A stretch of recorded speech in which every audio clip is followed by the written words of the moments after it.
Welcome back. So, now that you've collected more survivors, now you're going to have to get more food because it can't just be you feeding yourself anymore, and the number of food that's required to feed people goes up at a pretty high rate depending on how many people you actually get. So, I'm going to go on a food mission right now and actually bring some survivors along with me. Uh, you're not going to see me do this too many times where I bring two survivors with me because the whole point of this entire mission is to show you how badly things can go. Well, Tiberius there doesn't seem to be doing too good with that shovel, so we're going to have to help him out. If you put a weapon in his hand, he's not going to switch to it. He still keeps on trying to use his shovel, so you have to take the shovel out of his hand and either ditch it or put it on yourself. I might actually want to use that shovel later.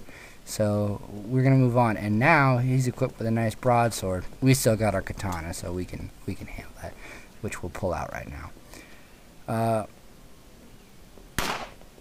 It's not too complicated. As long as you're sticking to the main streets. It's only when you start trying to stray into the town that you're gonna have difficulties with it. We'll be going into that in about another couple of minutes. But as long as we're sticking to the main roads and we could run to extraction, they can run straight back right now, no problem at all.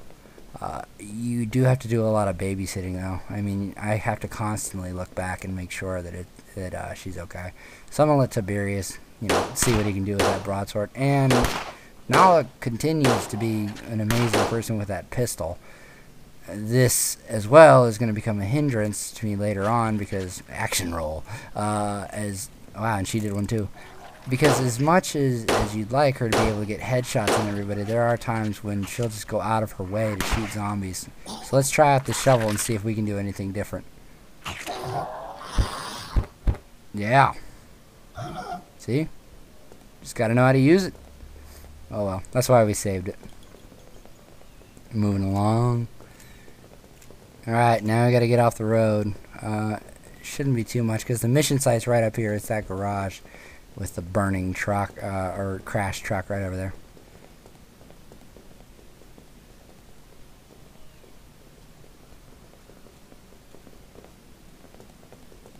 So we're at the mission site, and there's going to be an edit here because I got in there and I kind of wandered off and figured, oh well, I'm here. I'll go see if I can find anything else. But it was real fruitless searching, and so I'm skipping about 4 minutes of me wandering through houses and finding nothing except one box of 7.62 ammo. So I'm going to take as much of the food as I can, and the one nice thing about having survivors is obviously more people to carry stuff. So now I have to go out and find Nala, get her to come with me so that she can carry the rest of the food. What you're looking for on any of these food missions is large items. You don't want to come back with a bunch of boxes of candy, that are only worth 3. I'm hitting the loot button right there. That means that she'll actually take whatever has an exclamation point over it. If I would have hit the magnifying glass, she'd actually search for it. So you can see in her inventory, she now has everything that was remaining on that shelf. Because I don't trust it, I'm going to go ahead and search it again. I never will find anything else. So, real smooth getting there, get in, get out, no problems. So here's where the problem lies. You can jump over a fence and she can clear it, but one time of missing it is all it takes, and she gets exhausted and then no longer tries to jump. So you'd think, hey, it's alright, she can just come over here and jump this picket fence instead. But no, she's stuck still trying to jump the fence over there because her pathfinding is all screwed up. So now comes the frustration. So try run to extraction. Nope, she's just going to run into a corner. Gather up. And it's taking so long that we've managed to actually have a zombie come after us, but he's stuck on a fence too. He's got the same problem she does. So there's a hole right there in the fence. All she has to do is walk through it, but now she's stuck on a tree. So speeding along here, because really I don't want to show you the whole thing, just to show you the level of frustration and how long it can take to get one pathfinding bug taken care of. Finally, babysitting her along. But watch this. I jumped this car here, and even though she couldn't clear a picket fence, she can clear a car. No problem at all. Hell, she just high jumped off the damn thing. So you'd think, all right, that little setback aside, we can now get home with no problems. It's not to be so again, friends, because there is no such thing as a stealthy getaway when you have survivors with you. If they have a ranged weapon and they see a zombie, they'll engage. There is, yep, see? And she just happened to call the entire crew there of skateboarder zombie, jogger zombie, baseball bat zombie. It's a fucking circus. So now I have to deal with jogger zombie, and this leads to me taking a hit that I really would have never had to take otherwise. It's pointless. All because she can't hold fire.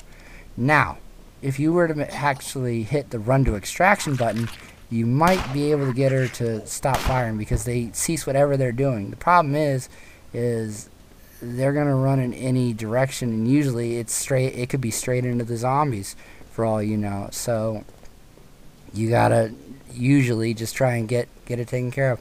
Once again, I thought I was on the straightaway to get there, but nope, not anywhere close. They tried to run into a store, and now, and it's kind of my fault on this one, so I won't blame her for this one of why she attracted the entire grocery store full of zombies out. But now I just want to get away. I don't want to fight any of these guys, but there's no point in it. I could run far away, and she would stay there, fighting every last one of these to the death, her death. So what started out with me being able to, run straight there and run out has turned into me getting dropped to 64% health. Old Tiberius there is just getting mauled and is now down to 50% health, and even her is even she's down to 92%. So I really don't want any more delays. So the only way I'm gonna go from now on is sticking straight to the streets. Now, if there's a humongous roadblock of zombies, I probably could be screwed, and that's what the most frustrating part of this all is that you could go this entire way, get hung up one time because the pathfinding gets screwed up, and you're going back to the start because you killed a survivor or you got killed yourself.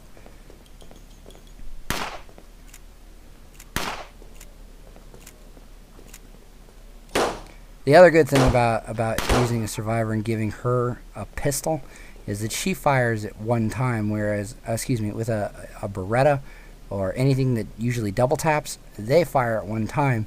You end up double tapping it and wasting ammo. And just to make sure that you understand, though, the amount of ammo that you waste is nowhere near the amount that they're going to waste because they're shooting mindlessly at every single zombie. Alright, so we're stocked up.